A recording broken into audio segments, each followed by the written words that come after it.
গত 5 বছরে আজ পর্যন্ত কেউ বলতে পারে না আমার কোন একটা মেয়ের সাথে একটা পিক দেখাইতে পারে না, ঠিক আছে? কোন মেয়ের সাথে পিক দেখাতে না পারলেও তো মেয়ের সাথে ডাইরেক্ট রুমে কট দিয়েছে। বেচারা ডিভোর্সের পরেও ধরা খেয়েছে। তুমি 2 দিন পর পর ধরা খাও। আপা ওইটাকে আমরা আঞ্চলিক ভাষায় কট বলি। কট ওই যে কট মট একটা হলো না, ওই যে রুমের মধ্যে মায়ের খাওয়ার একটা ভিডিও। সবথেকে বড় কথা কি, যদি কেউ মনে করে যে আমার মতো একটা ছেলে পরকীয়া করতে গেছে আরেকজনের বাসায়, তাহলে সেটা তার ব্যর্থতা। ভাই দেখেন ওইটা আমাদের ব্যর্থতা না, আপনি রুমের মধ্যে একটা মাইয়া নিয়ে কি না কি করতে গেছেন, এটার আপনি সেফটি দিতে পারেন নাই নিজেকে, এটা আপনার ব্যর্থতা।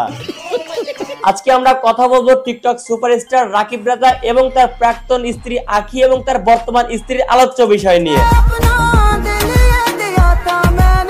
বলেন তো পেছনের রাকিব রাজা ভাই তার শরীরে কোন কালারের টি শার্ট পরেছিল? ওহো ভিডিও ব্যাকে নেওয়া যাবে না, লুচ্চা দল একটাও রাকিবের দিকে তাকায় না, সবগুলো নতুন ভাবির দিকে তাকাইছিল।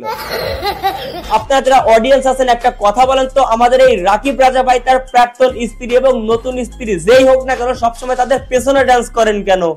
ওইটা একমাত্র আমি জানি, ওইটা নিয়ে একটু পরে বলতেছি। তবে তার আগে আমাদের রাকিব রাজা ভাই নতুন ভাবিকে নিয়ে টিকটক কিন্তু কাঁপাই দিতেছে।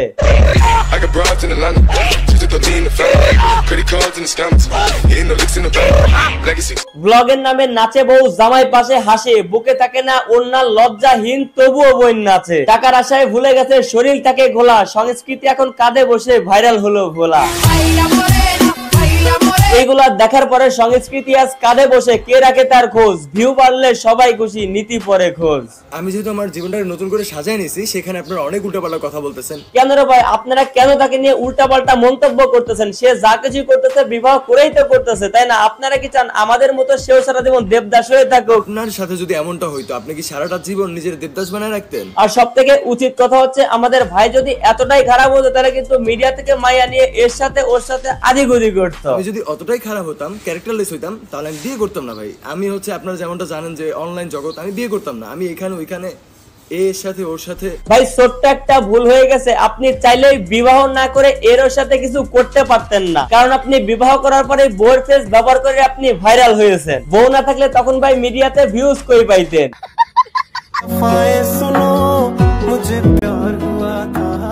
আহা রাকিব রাজা ভাই সাথে আখি আপু এবং তাদের একটা বাচ্চা, কত সুন্দরী না? একটা ভিডিওতে তাদের ভালোবাসার বই প্রকাশ ঘটলো। কিন্তু একটা কথা কিছুতেই আমার এই ছোট্ট মাথায় ধরতেছে না, মাত্র কয়েক মাসেই এত ভালোবাসা অন্যের উপর আবার চলে গেল কিভাবে? আমার এই অগোছালো জীবনটাকে সে যে এত তাড়াতাড়ি নিজের মতো করে গুছিয়ে নেবে, তা সত্য কথা কখনো আমি ভাবতে পারিনি। আমাদের এই টিকটক সুপারস্টার ভাইটা কিন্তু চেয়েছিল যে তিনি খুব সহজে বিয়েটা করবেন না, কিন্তু কি করার আছে বলেন? একা একা নাচতে তার ভিডিওতে ভিউজ আসে না, যার কারণে মন না চাইলেও সে বিবাহ করার পর তার বউকে সামনে দিয়ে এবং আমাদের রাকিব ভাই পেছনে নেচে যাচ্ছেন। এইবার আসি আমাদের প্রাক্তন ভাবি মানে আখি আপার কাছে। তুমি এত ভালো মানুষ এর জন্য তোমার সাথে আমার ডিভোর্স হয়ে গেছে। টাকার লোভে দুজনে মিলে মিশে লাইলি বজদুর মতো সোশ্যাল মিডিয়াতে ভালোবাসার বই প্রকাশ ঘটাইলাম আর অডিয়েন্সের বোকাচোদা বানাইলাম। তারপরে মনে করেন যে সংসার করতে গিয়ে হাজবেন্ডের মার খাইলাম, আবার স্বামী বলতেছে বউয়ের ঝাড়ি খাইলাম। তারপরেও দুজনে চিন্তা ছিল দুজনে ভালোবাসার কেমিস্ট্রি দেখার পরে যদি অন্তত ফেসবুক থেকে কিছু ইনকামটা আসে। ঈদের মাংস টোকানোর আগেই আমাদের টোকাই ভাই ভাবির সম্পর্ক শেষ। আমাদের এই ভাইটা মনে হয় যখনই দেখলো যে ফেসবুক কোম্পানি তাদের ইনকাম কমাই দিয়েছে তখন ইনলে আমাদের ভাই। এইবার ধাক্কা খেয়ে আমাদের প্রাক্তন ভাবি বাড়ি থেকে বেরিয়ে আসার কয়েকদিন পরে সবাই ভাবে হয়তো আপনারা প্রেম করছেন গোপনে, ভাবলে সমস্যা নেই। ওনার প্রাক্তন জামাই বিবাহ করে সংসার সেটেল করে ফেলছেন, আর এদিকে তার প্রাক্তন বউ প্রেম করলে টুকিটাকি সমস্যা কি? আপনাদের নিয়ে যে সোশ্যাল মিডিয়া একটা রিউমার ছড়িয়েছে যে সবাই ভাবে হয়তো আপনারা প্রেম করছেন গোপনে, এটা কি কোনো সত্যতা আছে? যাহারতে তাহা কিছু হইলেও বটে। দোয়া করি ভাই আপনি আখি আপাকে বিয়ে করে ফেলেন আর রাকিব রাজা ভাইয়ের মতো তার বউকে সামনে দিয়ে আপনি পেছনে নাচানাচি করবেন, নাহলে কিন্তু আপনি ভিউ পাবেন না। মানে একটা জিনিস একটু ডিপলি চিন্তা করছেন ভাই, এদের একে অপরের প্রতি এত ভালোবাসার থাকার পরেও মাত্র কয়েক মাসের ব্যবধানে দুইজনের জায়গা থেকে পোল্টি মেরে দিল। কিন্তু ভাই ক্ষতিগ্রস্ত হলো কে? আমার বন্ধু তো ভাই এদের কেমিস্ট্রি দেখে অনুপ্রাণিত হয়ে নিজেও লাভ ম্যারেজ করে বিবাহ করেছিল, তাদের সংসারটা কি এখন টিকবে? এদিকে ডিভোর্স হওয়ার পরেও কিন্তু আমাদের প্রাক্তন ভাবি আগে থেমে তিনি বলেই যাচ্ছেন যে তারা প্রাক্তন হাজবেন্ড নাকি।